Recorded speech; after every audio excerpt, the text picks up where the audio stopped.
sunshine. I realize I am in sunshine. The skies are turning blue. Would you like to go to the top of sunshine? All right, welcome to another episode of Accept Truth with Joy. And I'm really happy to be here actually in Arizona. And I'm going to be doing this interview in person. Kind of a shameless plug, though. I'm here with actually my sister and brother-in-law. But I really thought they would be a good interview for this channel because they're very thoughtful, very smart, and they've, I think, had journeys that reflect kind of the purpose of this channel of reconciling, truth that's found in other ways with what you thought was truth in the gospel, and then how do you work through those kinds of problems. So without further ado, let me introduce my sister, Nikki Park, and my brother-in-law, Mike Park. So thank you for being with me today. Thanks for having us. All right, so the real reason I wanted to have you guys here was I think you guys will be able to tell a neat story about reconciling worldviews.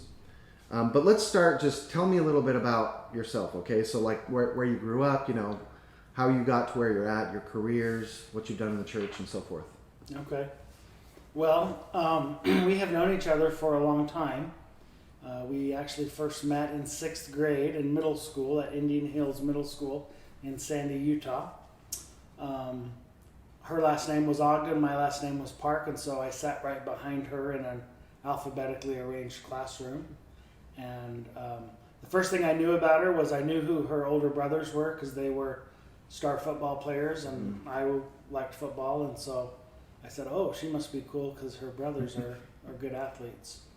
We didn't really know each other super well until maybe freshman, sophomore year of high school. I had a crush on her for a couple of years. She didn't really show much interest until a few years later. We started dating our junior year, just kind of on and off at Alta High School. And the summer between our junior and senior year, we got pretty serious, and then we dated pretty exclusively for our senior year. And then we both went to Provo, BYU, and did our freshman year. We both did our full year, and then I put my papers in and got called to serve a mission. I served in California, right? California Riverside mission. I was actually called English speaking, but after about 7-8 months, I got a call that said, hey, we need more Spanish missionaries, so we're going to switch you from English to Spanish, which was quite a challenge, as you can imagine. And then I got home after my 2 years, and we got married 3 months later in September of '93, and both went and finished at BYU. And you still, what was your major? My major was zoology, human biology. Because you were thinking pre-med stuff. Go to medical school. And what was your major? Mine was humanities. Okay. So we finished up. Nikki became a teacher. She taught for 1 year while I was finishing up my last year at BYU. We worked for a year when we were both graduated, and then I decided to go get a master's degree, so we moved to California. And then 2 years after that, I got my master's, and then decided It was at UCLA, right? Yeah.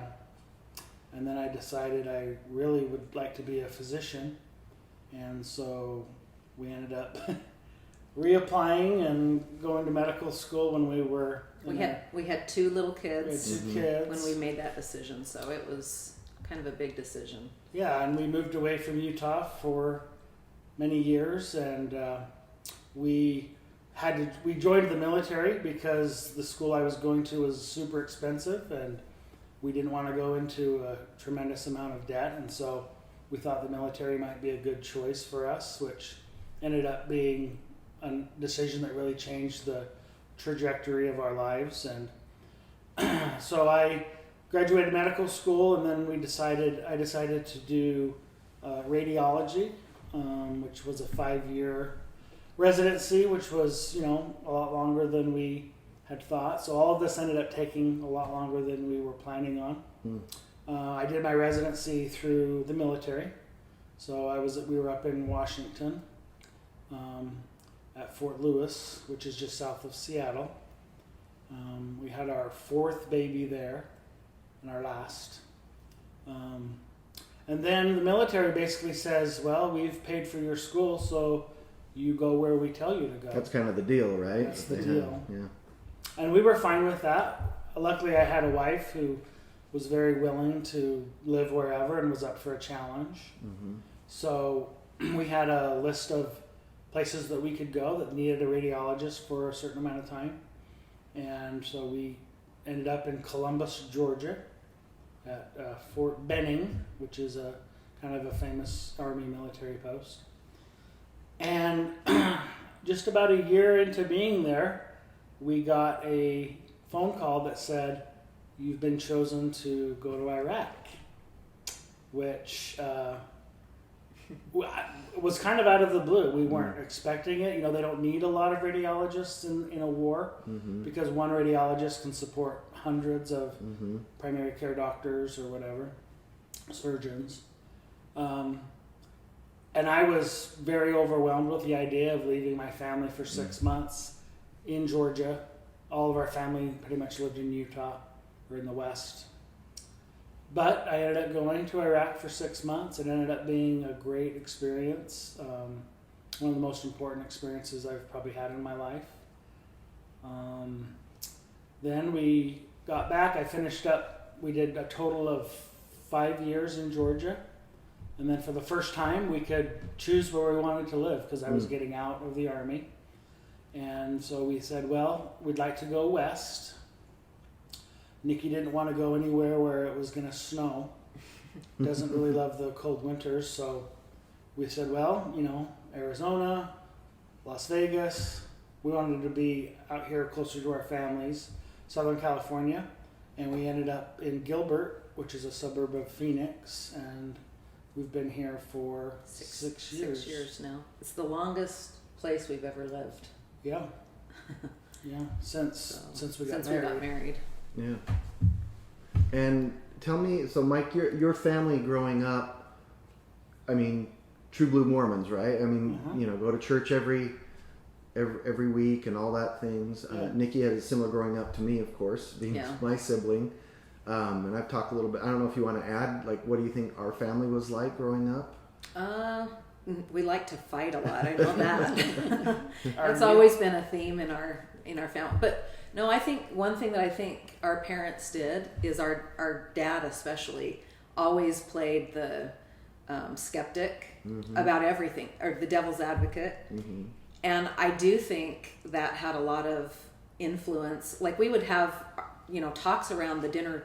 Our dinners would last, 2 hours a lot of nights because we would discuss, and he would always play the devil's advocate, which then we would have to defend why what he was saying wasn't right.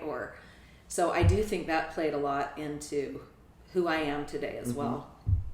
So. And Mike, in your household, how did you guys discuss kind of deep topics, or was that not something that happened much? No, I don't think they enjoyed going deep. But both of you, even in high school, I think I remember, took art history, like AP art history, and these kinds of subjects that are, you were interested about the world and interested about ways of knowing, and interested, obviously, Mike, you were interested about science, right, early on.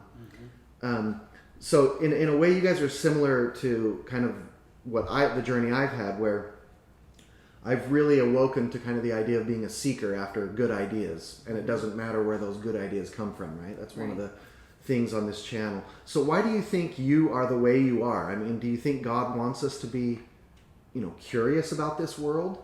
And why? When did your worldview kind of change into that, where it's like, we should be learning about this world?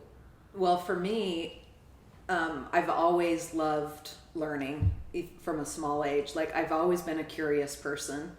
I've always asked a lot of questions that some people don't like, but that's just who I am. Like, I think in my nature, I'm that way.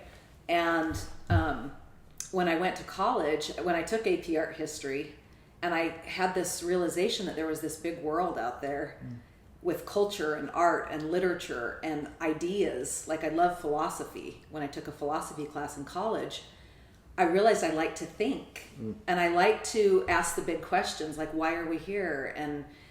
And so I've gone on this journey through, I'm an English teacher, so I've obviously read a lot of literature, but I also love art history. And I think just learning about culture and religion. I went to Jerusalem on a study abroad, and that's because I've always had this desire. I want to see the world in a bigger way. I've never felt content to just want to be in Utah. Like, I always in the back of my mind thought, I want to go somewhere. I want to see things. I want to learn things.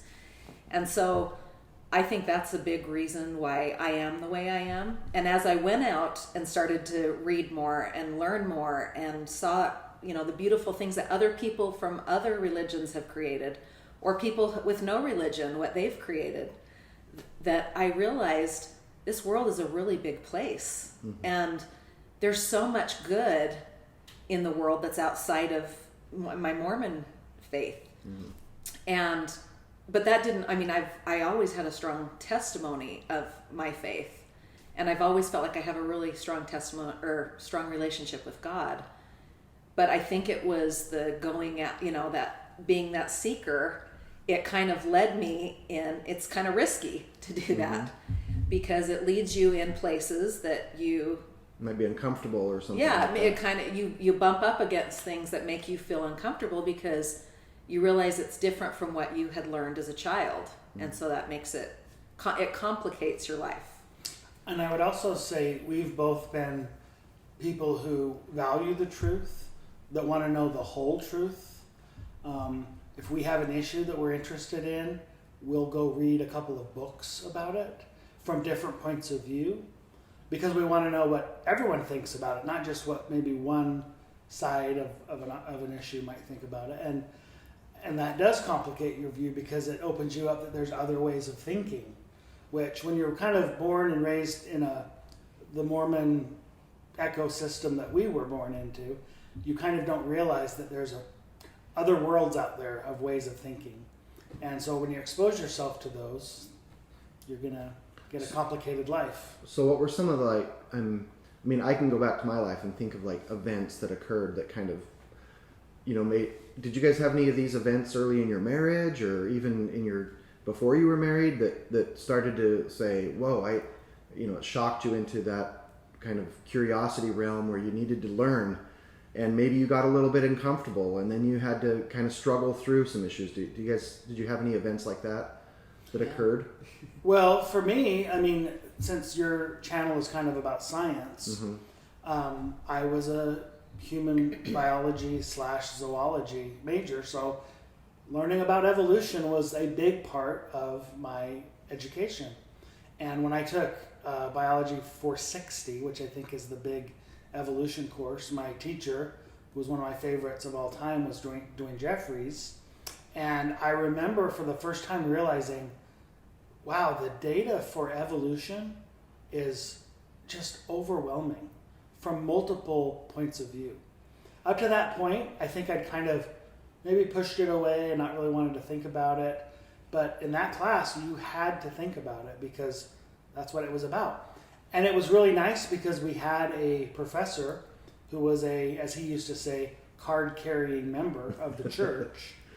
And he said, look, you can reconcile this. So it did take me, I think I struggled with evolution for a year or two, just because it totally changes your view about the nature of our world and the nature of God.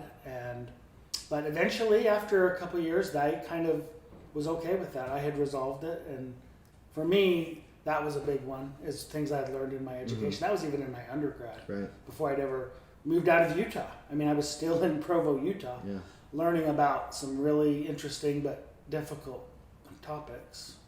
I still remember in 460 when they were first handing out the evolution packet, which they had just invented. They had just done it. It was 1992. Yeah. I think this was been like 94, 95 when I was taking this class.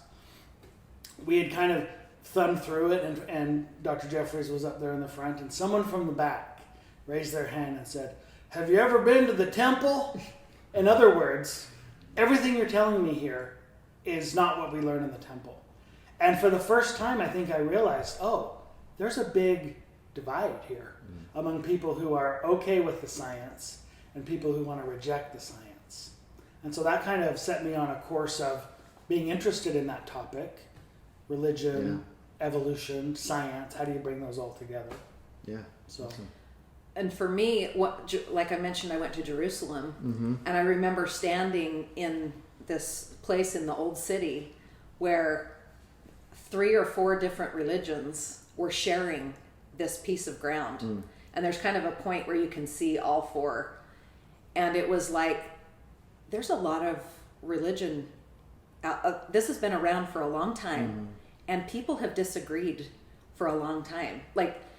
So it kind of shook up my religious worldview, because I had kind of had this view that our religion is the correct one and it's the right one, and I'm not saying it doesn't have its value and its place, because I think it definitely does. But it opened my mind that there's a lot of good people in this world that, are living right next to each other with very different views. And when you meet, like we had different professors from each religion, and I loved all of them. And it was like, okay, so that kind of opened it up. The other experience that happened with me that I think changed the way I saw the world was when I had a mental breakdown. When we lived in Washington, I just had my 4th baby. Mike was in his intern year, and that breakdown made me realize that, we had done everything that we were supposed to do. We had, we were temple going, we were tithe payers, we had done all of the callings we'd been asked to do. We had our children. We didn't delay children for education. Right. We had them, even though it was a sacrifice. Like most people would say, well, wait until you're done. But we moved forward in that. And when that mental, it was a lot of stress on us that year. And when that happened to me, I realized that righteousness doesn't equal blessings all the time. And sometimes in the church we teach that, but it wasn't making sense for me. And so I needed a bigger God that could teach me, how does this all fit together? Like it kind of broke my whole worldview open. And I had to have a trust in God. Instead of worrying about the correct beliefs so much, it was more, I needed him to just carry me. I needed someone to trust in. And it helped me build my faith in a different way. So. Yeah, thank you for sharing that. I remember that experience, and I wasn't with you, but I remember that happening, and that's I'm always amazed how you share about that. Well, I a lot of think people it's important. Maybe don't, but it's important to share, because if we don't share with each other, we can't reconcile some of these hard things that happen to us. Yeah. And that's what we need to do. So one of the things I always struggled with too was kind of the black and white nature of the church. Are these the kinds of experiences that caused you to step back and go, whoa, maybe it's not quite as black and white as I thought? Like with church history, did that happen early on for you guys, some of the church history stuff, or was that more recent? Well, yes, I do think the learning about church history in depth from multiple sources kind of changes the way you view how the church works, right? We read books and heard about the way decisions in the church have been made over the years. And there's really very little that hasn't changed in our church if you really go in and learn about it. And that there's been times when apostles have disagreed about an issue. And there isn't evolution. Yeah, like evolution. And that's okay. And that, in other words, there isn't always one right answer and one wrong answer, black and white. There's sometimes a lot of gray in the middle. And as they come together and discuss and try to figure out what the best way to go forward is, things change. But once you know the history of that, and you know that all of these changes didn't come from some sort of, God coming down and saying, make this change, that it's more back and forth, and it's more trying to convince counseling. One another. Yeah, it's more counseling. I think that changes the way that you view black and white. Also, I would say I've done a little bit of research about the history of Scripture. When you learn about how the Old Testament was made, and there's this thing called the documentary hypothesis, which is kind of the going understanding of how the first 5 books of the Old Testament were brought together, and that there were multiple authors, and it didn't just come from one author. And once you understand that everything in the Old Testament isn't really, maybe not historically true, that gives you a little bit more leeway to look at things more as myth and be okay with that. Excuse me. So I would say that. Well, I do want to say one more thing about that.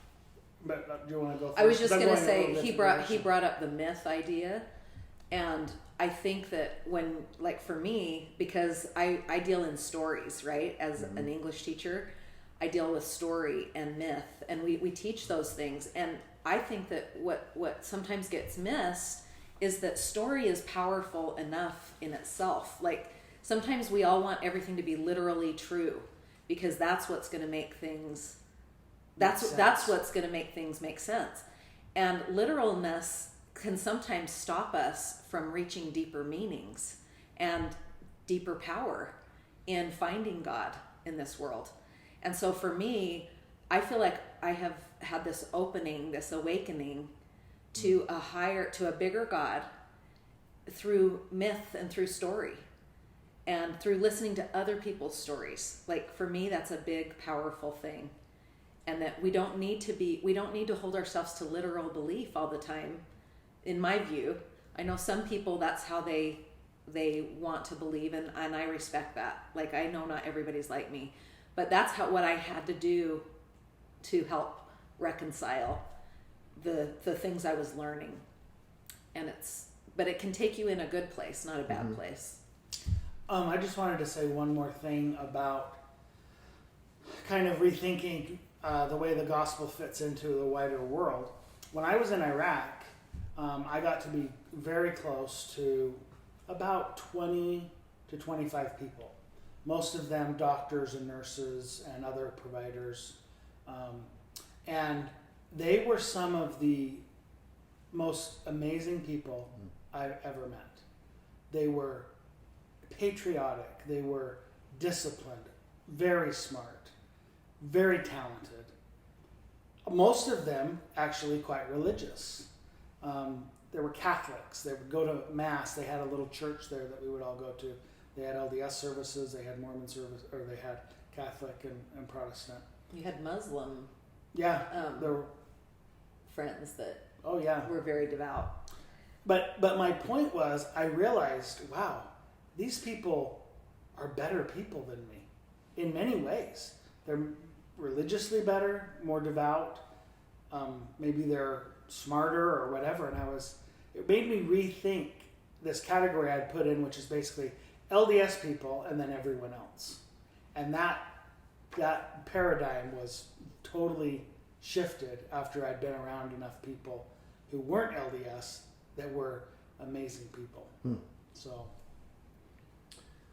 I'm kind of interested to hear a little bit more, Mike, about how your career in science, as a medical doctor, we even talked about this. It's like, are doctors scientists? Well, yeah, they probably are scientists, even though they're not academic scientists, although a lot of doctors do academic research. I don't think, have you done any academic research? I'm just a doctor that does doctor work. A practicing doctor. But what other things influenced kind of your beliefs about reconciling science and religion? You talked a little bit about evolution. Is there anything else that Well, I would say one of the big things that we're taught as scientists is we make decisions based on data when we can, and usually we can. We don't just come up with ideas and just hope that they stick. in medicine, especially when we're thinking about treatments for diseases, those treatments have been studied, usually in double-blinded tests, which are a way to try to avoid bias, so that the patients don't know what treatment they're getting, the doctors don't know what treatment they're getting, and then when it's all over, you just look at the data and say, well, the only thing that it can explain the difference in these two is that whatever we were giving them must have been more or less efficient or helpful for the patients. So as a scientist that learns about how we make discoveries in the world, it's based on data. When you read a book about how physics or chemistry, they show you the data. Here are the data that prove this thing that we have decided is true. So having that kind of paradigm about how we come to truth, sometimes in religion, the same rules don't apply. And so that's been a little bit of a struggle for me. Somebody who wants to be faithful, has always loved my faith and my beliefs in God, but trying to reconcile that with claims that are made that don't have any truth or don't have any data, sometimes that's a hard place for me to go. So what do you say to someone who's like, well, yeah, but the experts get it wrong all the time, you know? I mean, even during this last year with the pandemic, there was, you know, at one point we don't have to wear masks, then we do have to wear masks. And sometimes that data-based medicine seems to be changing quite a bit. What do you say to people who say, well, yeah, but things are changing? Right. And that's really the goal of medicine, is change for the better. We've come a long way in treating cancer, which is kind of what I deal with the most. And it's because we have new drugs that are tested, and we see how those work against old drugs. And if they work better, then our paradigm shifts.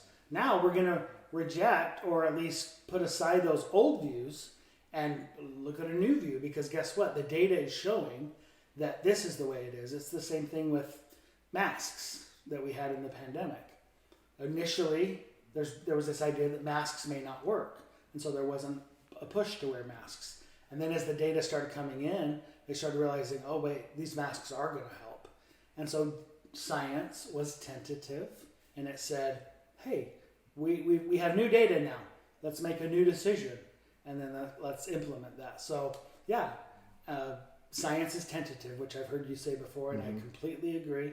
It's tentative until we have new data, and if new data pushes us in a new direction, then we have to go in that direction. This might be a good time to share this quote that I really like. This is a book, At the Pulpit, that came out. It's basically women's talks over the years, and Elsie Talmadge, what's her last name? Elsie Talmadge Brantley. She's the Apostle James E. Talmadge's daughter. And she gave this talk, and this is a quote that she gave about having humility in both science and religion. And she said, the goal of the intelligent man, the will to believe has given us our great saints. The will to doubt has given us our great scientists. The goal of the intelligent man is a character in which the will to believe of the saint and the will to doubt of the scientist meet and mingle. Neither alone makes a whole man. A merely blind faith gives us a soft saint. A merely blind doubt gives us a hard scientist. Humanity owes much to the saint and much to the scientist. But humanity would fare badly if the world were peopled solely by saints with a blind faith or by scientists with a blind doubt. Modern science is modest. It suspends judgment when it does not know.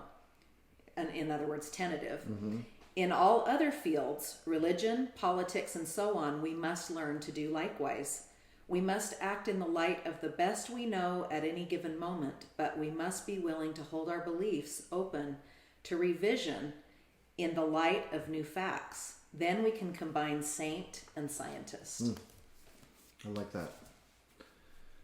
There was one other story that's been very important to explaining how sometimes my way of thinking rubs up against a more traditional way of thinking. And this happened when we were in Georgia. So I had read a book years ago, I think I was just out of my undergrad, called Guns, Germs, and Steel by Jared Diamond.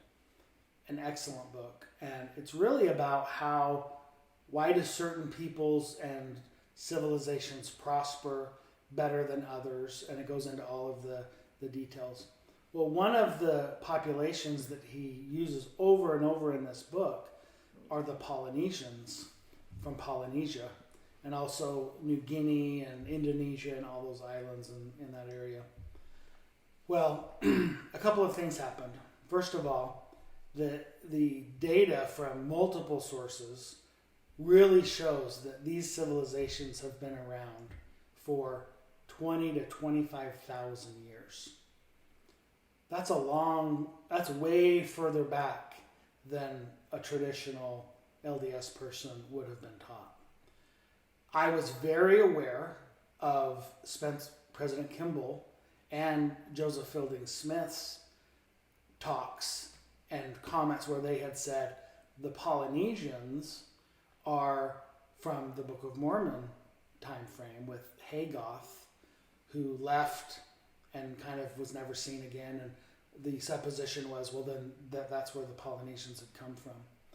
And I had grown up in a way of looking at the world where if a prophet had said something, and if an apostle had said something, you could take it to the bank. It was true.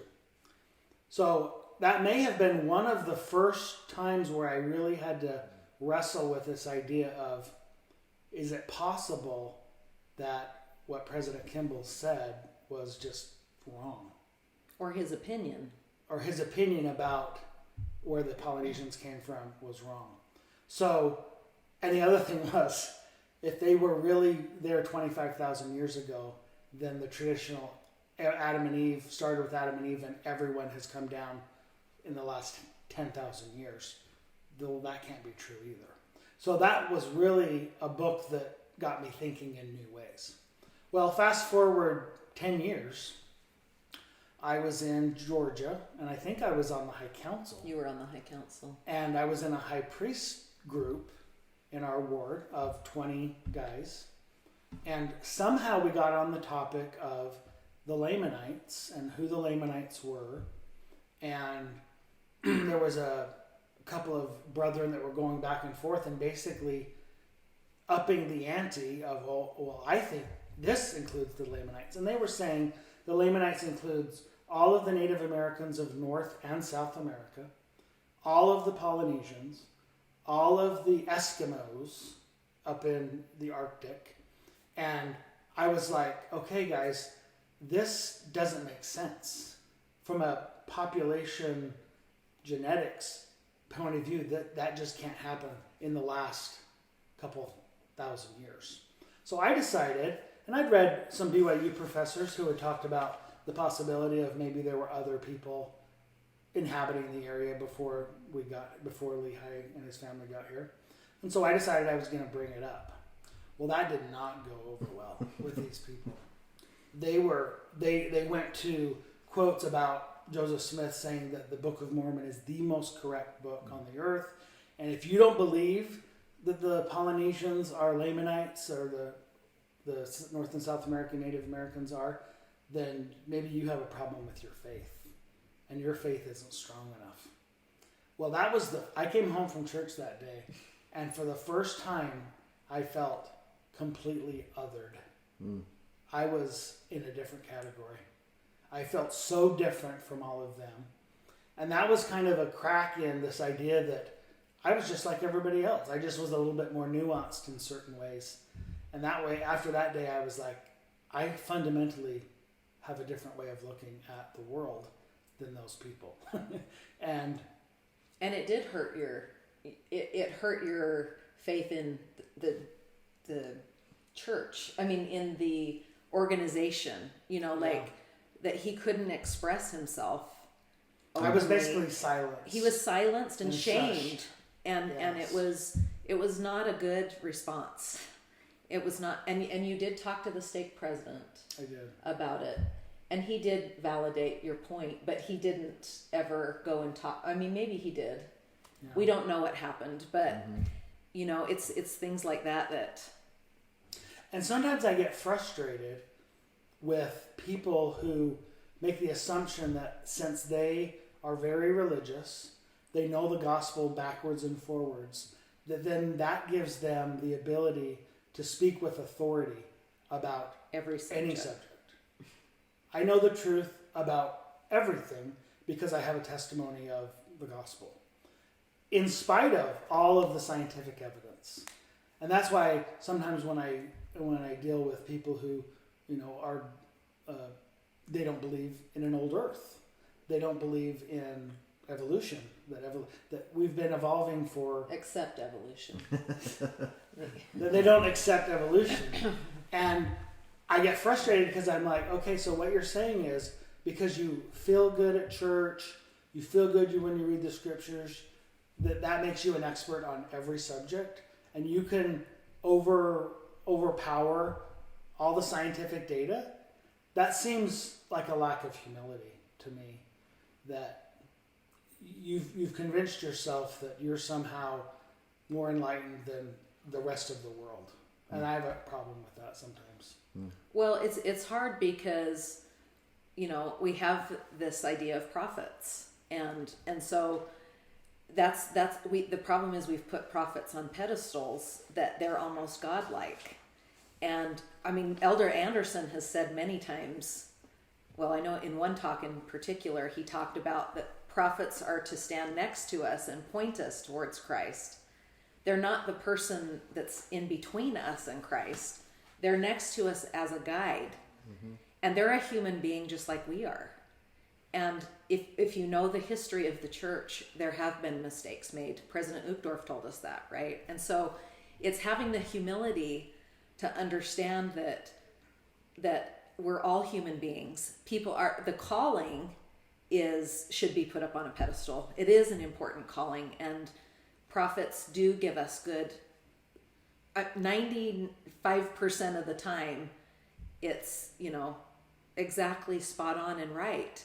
But they're still human beings, and they have bias just like all of us do. And so I don't find that to be a problem in my faith anymore, because I understand. I give them the benefit of the doubt. Like, you give them the grace. I give them the grace that they're a human being, and that they, they're speaking the best they know how. And I believe in their sincerity, that they are doing the best they know how. So it's kind of, President Nelson keeps talking about our personal revelation. That bumps up against the general counsel that we get from prophets. And so there's a tension there where we have to navigate through that and wrestle through it. I like that word wrestle a lot, because I've done that a lot with my faith. Yeah. It's not just cut and dry. It's not just this or that. There's a lot of wrestling that has to go on. Yeah, I've had those same kinds of thoughts, and it's hard because people I know, either in my family or in my ward or in my friend group and things, on Facebook or whatever, we're all in different places. Yeah. And some people are not wanting to do those right. wrestling. Exactly. Some people like where they're at, where they can just accept whatever the prophets say. And in some ways, we should maybe honor that Absolutely. a little bit. Absolutely. But in other ways, I know that we've talked about this before. Sometimes it's good to push back a little bit too, and say, well, if that's true, well, what about this? And to get people to kind of move forward, because there's a lot of things that I used to think were true that I don't no longer think was true anymore. So, I like the quote that Mike, and I don't know where you got this quote from. Was it a scientist that you only need to believe what's true, or how does that President go? Brigham Young, I think, said something like a lot of people said that. And Henry Eyring's father told him that when he went to the university, and they're like, look, you're going to learn a lot of things there, but all you have to believe what's true. And then that was his mantra going forward that he would always teach everyone to, is just believe what's true. Nikki, you're very outspoken, both in our family and probably in your ward, and I assume wherever you're at. And I'd like to hear a little bit more about kind of your journey as like a feminist and how you challenge this idea of having to accept everything, and then reconciling that in your worldview. Would you feel comfortable talking about that? Yeah, feminism is a trigger word. Yeah. When you say that in the church or in a political setting, people, have this definition of what a feminist is. And actually this third wave of feminism, there's been all these different stages of feminism, but this one is more about you can define what you think it is. And so for me, I've come to define feminism for me as partnership with men and women being partners, equal partners. Mm-hmm. And luckily I have that in my marriage with my husband. Like he has always given me that. It's probably because I've asked for it.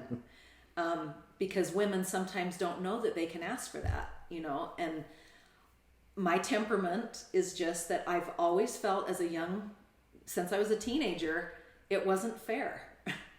That the way I was seeing things in the world too, but it's kind of changing in the world now where it's pretty equal. Getting more and more. I mean, there's still a ways to go, but it's getting more and more. But in the church, we still have patriarchy. That's what our system was built on. It's what most religions were built on. And it's a construct of, it's something that human beings created, probably men in particular. And so I like the idea that Carolyn Pearson says, which is we should be moving from patriarchy to partnership. And I do think that as a church, we are doing that. I think we are moving more. But it's because women probably, are pushing back and saying, listen, things are not fair. Mm-hmm. And so we say, well, we need to wait for the prophet to tell us, when it's okay to expect equal partnership. And I'm saying it's okay for us as individuals to express, how we feel. And what we feel like we've learned. I'm not telling the prophet what he needs to do. That's not my place. But I do feel like it's important for us to express the frustration. I mean, there's a lot of things that have happened with women that are just not fair. Mm-hmm. And when I'm at church and all I hear is he, and I never hear about my mother in heaven, that is frustrating to me. Because we know it's a doctrine, but we do not talk about her very much. When that in the ancient, this is again comes to when you study things and you find out that anciently there were goddesses, there were priestesses, but they've kind of been shut down over time through patriarchy.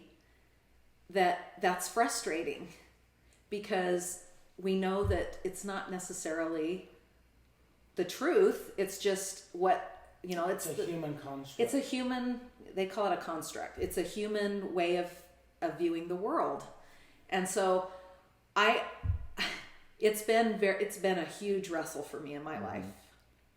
I've really had a hard time with it because my talents don't lie in sewing, cooking, decorating. Like, that's not what I'm interested in doing. I like to learn, study, teach, lead. I feel like I'm a good leader. Mm-hmm. And so in the church, I have had opportunities to do that. And luckily, because I'm pretty outspoken in a ward council, I would speak up. Mm-hmm. And I was treated very well because I think the leaders respected me. Luckily, I've never had a leader tell me to be quiet, or they've always respected me. We've had really good bishops that I've worked with that I've loved. So I just think that, it's important that we speak our truth and not be silenced, and that we can wrestle through this. We can wait on the Lord.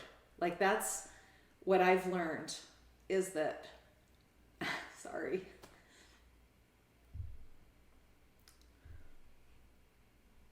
You're not supposed to get emotional on your podcast. You can do whatever you want. This is supposed to be science, but it's true that little phrase means a lot to me. Mm. So we'll stop it there. Yeah.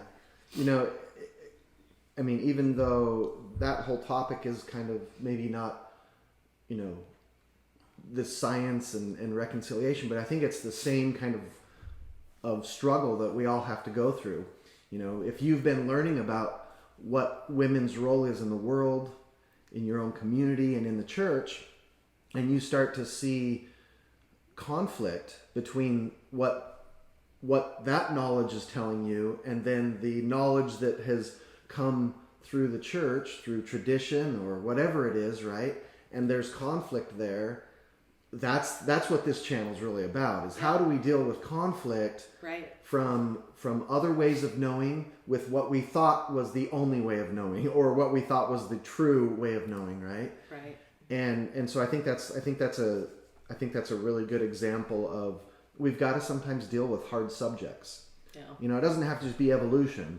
It could be lots of different things. Polygamy, if we're talking about feminism. Yeah, I mean, as well, there's a lot of things that you could go into, and you know, I think church history is one of the. In fact, for me, church history has been the harder part for me to reconcile than science and Mormonism. Yeah, that's actually been. I mean, it was still a struggle, but it wasn't as bad as some of these other issues that I'm still struggling with, like polygamy and let's see, where do we want to go now? So you're both very critical thinkers. You're both well-read. I mean, I'm always amazed every time I come here. You guys are reading new books, or we talk on the phone and you guys are, have you guys seen this book or this podcast? You're both critical thinkers and really well-read. How do you balance then accepting, you know, experts, you know, what experts are saying in the world and with healthy skepticism? So, you know, there's this idea where it's good to be skeptical, but it's also good to agree with what the experts are saying. So how do you guys balance that idea of being a good critical thinker, but also accepting what experts say? Well, I think this has been brought up with the pandemic. I've listened to a lot of different opinions on, and even in my own family, there's different opinions about the virus and its importance and the efficacy of wearing masks and such. I would say for me, I believe in the idea of scientific consensus, which is basically when enough of the scientists who are considered the world experts on a subject, and they come out with a document or a statement or an opinion piece that goes out to everybody else. I tend to think that is the best we can do, because that's based on multiple years of experience, a lot of data. And so I'm totally fine saying, even if I maybe disagree personally with what their opinion is, I try to be humble enough to say, I'll give them their due and let them guide me based on their experience and accept what they're trying to teach us. And that's kind of where I land, especially on that specific topic. I think this can go even with the church and prophets as well, right? It's kind of the same idea that when I go to general conference, it's, you know, these people have studied and prayed a lot to give this talk. And so I want to listen to I want to have enough humility to listen to what they have to say, because they've been given a calling. They're not necessarily an expert. I guess we can't see it that same, but it's really about having the humility to know what you don't know and relying on people who might know more than you. And who could teach you something new. It goes both ways. Like, scientists also need to, if you want to have a faith, you need to also be willing and humble when it comes to faith to say, okay, maybe I don't understand everything. Maybe everything's not literal, but I can trust in a prophet, or in God especially, that he will lead me in a good direction. Or that I can learn a lot from my faith life that I can't learn from my scientific life. Yes. So there's truths that can only be taught. Well, we talked about the example. We talked about the example of the farmer, and how I would never go to someone who's an expert in farming and tell them how to farm. which plants to crop, or which and how ones much were the water best. to give them, and Because Mike and I tried to grow a garden one year in Georgia. We spent hours and hours, and everything died. And so it's like knowing what your limits are, like knowing what you don't know, and having enough humility to say, you know what, I'm going to have to trust people who actually have studied this for 30 or 40 years. Okay, but at the same time, could someone become an expert even though maybe they're not academically trained in that area? sure, but it requires a lot of work. How many years, though, has it taken you, and you do it every day for your job? I mean, that's a lot of hours you have put in to learning about evolution and biology. And so for someone who's never gone through the rigors of what it means to get an education in those fields, to then say, you know, I'm the expert in this, or, you know, it's a lack of humility. Yeah. So how do we reach out to those people who, you know, someone who's like saying, you know, what X prophet, whoever it is, says the earth is really young and it has to be this way because this prophet said it. Yet, Mike, you know that, you know, you've read enough and you accept the geological expertise and the astronomical expertise that says this universe is old, the world is old. How do we help people then who perhaps want to disregard all of the other knowledge that science or that sociology or whatever has given us, if it goes against some quote from some prophet in the past? How do we help someone like that? Well, the first thing I would say is, if you really know the depth of the history, you understand that even among the brethren, there has been a long-standing history of disagreement. Okay, so Now, realize that there's always different opinions. Even if Right. one person says it and it happens to get published, maybe there is disagreement already in the quorum Yeah, or in I the mean, leadership. this is well understood and has been talked about a lot before, but there have been trained scientists, Elder Talmage, B.H. Roberts, Widsoe. These are people who knew the science, accepted the science, and wanted to bring that forth in the meetings, and so that everyone was kind of on the same page. So when you just pick one and say that is the doctrine of the church, I think you're selling yourself short, because it's way more complicated than that. I promise you that those three that I just mentioned believed in an old earth and had the scientific rigor, training to back it up. So just as in science, it's not a good idea to cherry pick your data, maybe we could say, you know, in the church, it's not a good idea to cherry pick your statements from church leaders either. Yeah, we all do it, though. We all do it. We all do it to confirm whatever bias we have. But I think what we need to recognize is that we all... It's not a matter of changing people. Like you said, what can we do to help those people? To me, it's a personal journey for every person. And like we said, we're all in a different place. And I just think that we need to give each other grace so that we don't get into these, you know, this battle. Like, it's like respect that this person has been trained in their field and they have an opinion. And I'll respect that you know, believe this prophet.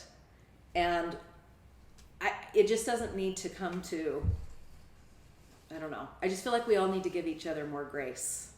We can in the way we disagree approach without being disagreeable. That's right. We can disagree without being disagreeable, but it is hard. It's a challenge, and we've got to figure that out. Well, the pushback I sometimes give on that, I mean, I agree with you, but I also say, but there are better answers and worse answers, right? Yeah. Like I don't think that I want to fall down into the mindset that all opinions are equally valid. Yeah, that's true. Especially if what we're talking about is addressable by science. Yeah. Right? Now, what flowers are the prettiest? Right. And that's fine. You can all disagree. I mean, my mom is going to, right? She's going to say bougainvillea or whatever. You know, I may say something else. But when we're going to say, what is the age of the earth? how old is the Earth? Well, that's an addressable question by science. And so Yeah. that's where I would say, well, you may have an opinion that says it's really young, but that opinion is a worse opinion than the opinion that the Earth is really old. I think that's the difference between you two are both science-minded, and I'm more, literature, what's the word? Arts. It's interpretive. Like what I deal in is very much into interpretation, and so people can have different mindsets because they interpret the data differently. But as a scientist, you've learned you don't interpret. Do you interpret data well, you do differently? interpret, but I guess what I'm saying is, part of the purpose of this channel is to help people reconsider things, right? Yeah. And if they see that there is a ton of evidence that goes against a preconceived notion that maybe they thought was true, maybe they've testified with, because I did this. I'm giving my own experience here. I used to teach no death before the fall. I used to teach evolution was evil. But I don't do that anymore. In fact, I try to convince people that that is a bad idea. That is not a good opinion because the data don't support it. Now, I value what you've said in that we need to respect other people and provide people with grace. But I also think that there can be dangers if people don't accept scientific truth. That's true. If you don't think that vaccination does anything because you don't believe in it, and so you don't want to vaccinate your kids against measles or something. We're already having measles outbreaks again in the United States, and people are dying from a disease that they didn't have to die from because we're not accepting the data and these the opinions of experts on this. Now, maybe whether you believe in evolution or not is maybe not as critical as accepting vaccination, although the reason that we get vaccinated is because we know that diseases evolve. But so it's like that's why you have to get a flu shot every year because the flu virus is different every year, right? So what I'm getting at is I guess I'm going to come back and ask again. Even maybe in your own wards, what do you do? What are your approaches to kind of help people? Maybe just sit back and maybe be a little bit more open to new ideas, whether it's about science or whether it's about ideas of feminism or ideas of church history that is complicated. What are some approaches you guys have done? Well, I'll tell you a story about something that happened in one of my wards that I didn't do what I wish I would have done, and maybe now I would have liked to have been able to do it. So, and this doesn't have anything to do with evolution or really science. It has to do with interpreting scripture. So this would have been several years ago when we were studying the Old Testament, and we were in a gospel doctrine class, and it was, I don't know even what verses or scripture it was, but it was talking about the Israelites coming into the land of Canaan and basically needing to wipe out the people that had already lived there. And it went through all the verses that talk about you need to kill the men, you need to kill the women, you need to kill the children, the animals, the pets, everything had to be killed. And I'm sitting there kind of in the back corner thinking, am I the only one in this room who thinks that's crazy? Because that's not a God that I believe in. That's not a God that I will worship. That's not a God that works for me. And then I was kind of waiting to see what the point was of what they wanted to teach us.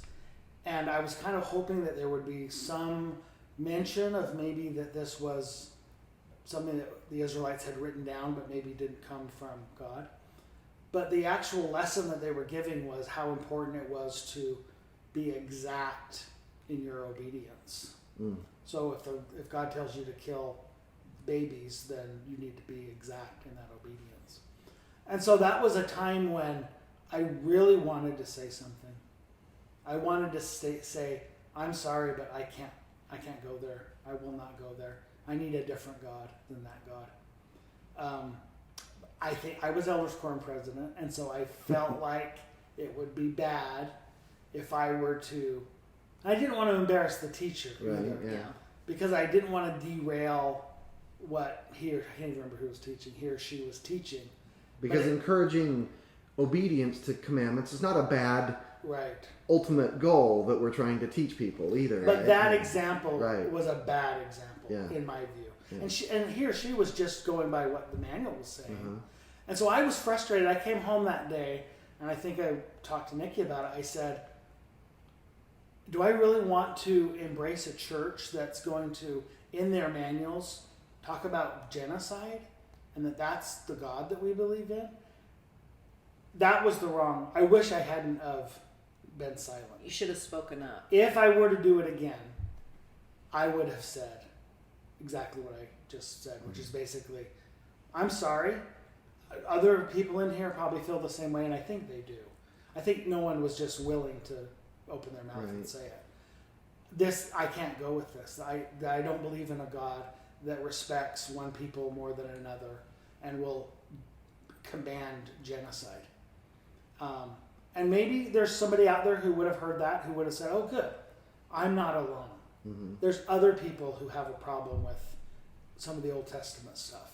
And there's dozens of crazy Old Testament stuff that I do not believe in. Right. That we don't believe in. Nobody in the church. We skip over most of those. I'm surprised we still tell that story. Yeah, maybe in the future they won't, but it's still there. It's in the Old Testament. Well, it's in the manual. Just like, young earth creationism was part of our curriculum for many, many years, and it's only recently kind of out, although the Old Testament Institute manual is still that Old Testament Institute manual from many years ago. So some of these things linger around.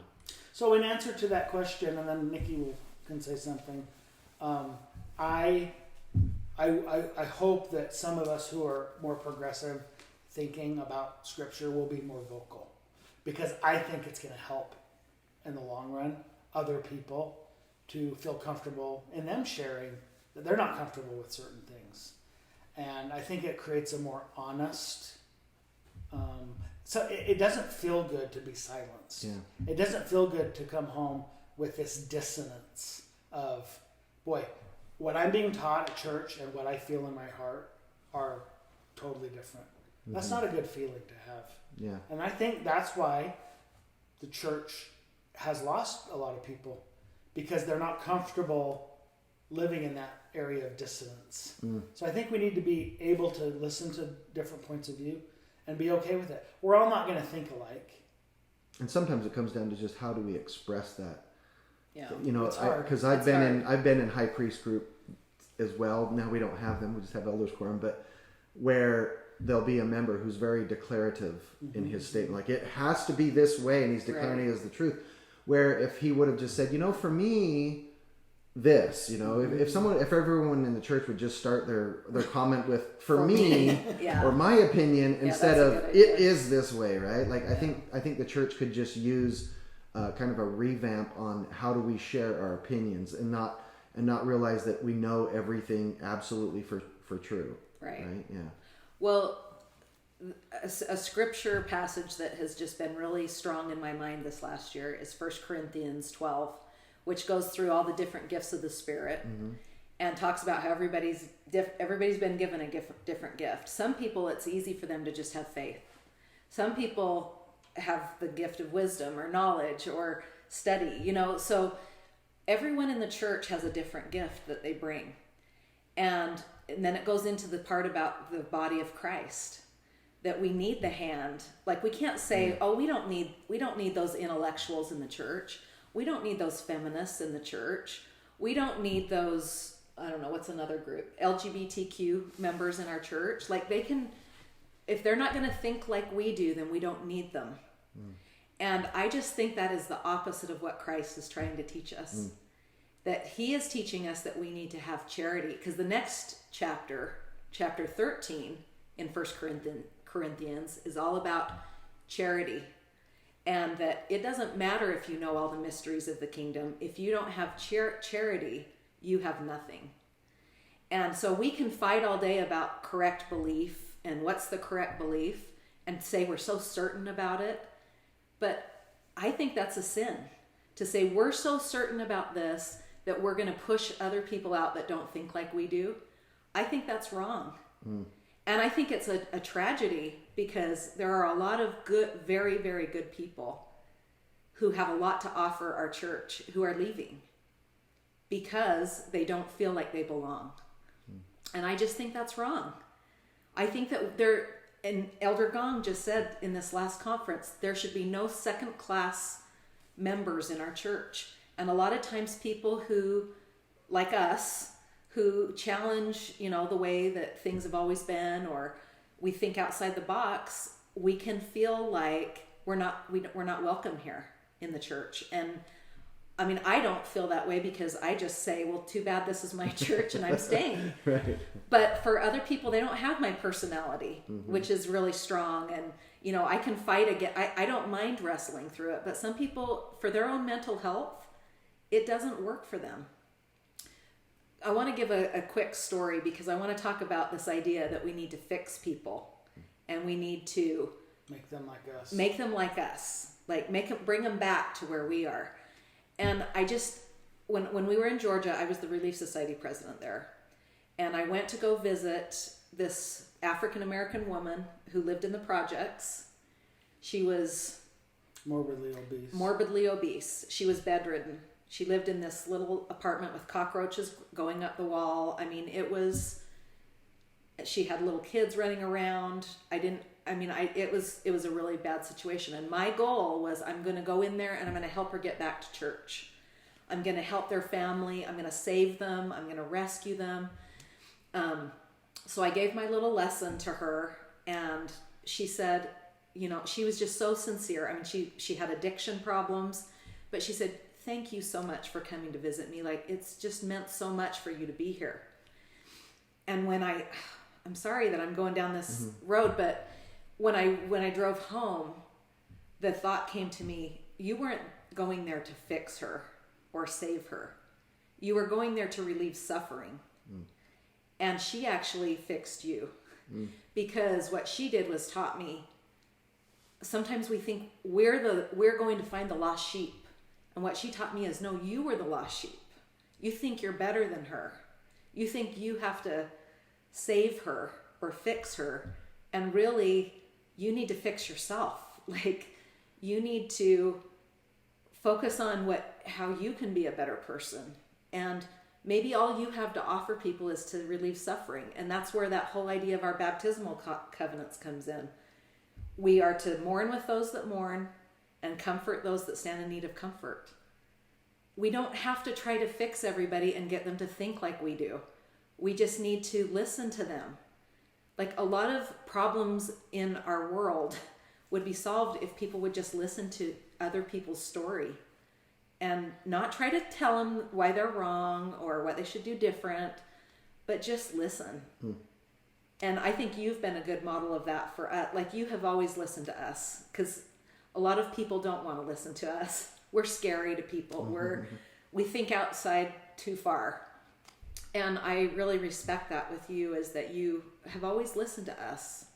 And so I thank you for that. So I just hope that as a church we can make our tent big. I mean, to me, that's the message they're trying to say. Let's make the tent big. Let's include everybody. We're all going to be in different places, but we all have something to share. We all have something to give. And I just don't think Christ is telling us there's any other way. We all have to be one. So how we do that it's how we do it. That's the hard part. Yeah. So it's kind of like, the title of this channel is Accept Truth with Joy. But I was just thinking, that word accept, maybe I should, change it to accept diversity with joy. Because, maybe this church, that's more what we ought to be about. Not worrying so much about the truth, as you're saying, but really worry about diversity. Well, I think truth's important. Yeah. I mean, the truth will set you free, is what Jesus told us, right? And for us, what that scripture, we've interpreted it to mean, because we all interpret it different. For me, it means I can study anything in this world I want to study. I don't have to be afraid of information. I can rely on personal revelation and the relationship with my Heavenly Father and Heavenly Mother. And it gives me freedom. because I don't feel like I have to be boxed into something anymore or be afraid of anything. So I do think the truth's important, and I do think it sets you free. Mike, do you have any last thoughts you wanted to? No, I think we've said about everything I wanted to say. So you know, I really appreciate it. I thought you guys would be a good example of kind of, you know, that you don't have to be a scientist to go down this road of accepting truth with joy. You know, if you're willing to be curious, if you're willing to be humble, that you don't know everything, because I'm the worst example of this, because I'm really prideful and I always think I have the right answer. But I'm trying to be better about this, and so you know, being humble that we don't know everything. There's this thing that we always say in academics where when you get your bachelor's degree, you know a whole lot, or you know very little about a whole lot. When you get your master's degree, you know a whole lot about very little. And when you get your PhD, you know virtually everything about virtually nothing. and so just, you know, just knowing that we don't know everything, if we're humble and we try to move forward. And, you know, hopefully whoever's watching this can think about, you know, those ideas that no one has all of the answers. And so let's be humble. And if you think that there is value in some knowledge that we're trying to learn about, then, you know, go after that. But let's be nice to each other first of all, right? Like that. I like, you know, we can treat each other with grace and with love. We don't have to be mean to each other. We don't have to other each other either. You know, this tribalism that's been going around has been really bad as well. And so hopefully we can move forward with those kind of things. Well, I really appreciate you being willing to be interviewed this morning. Thank you. I love both of you. You guys are heroes in my mind. I look up to you, and I hope that people enjoy this interview. Thank you. Thanks, Heath. Thanks. Sunshine with me. The doors are open, the skies are too. Sunshine is coming in for me and you. Sunshine.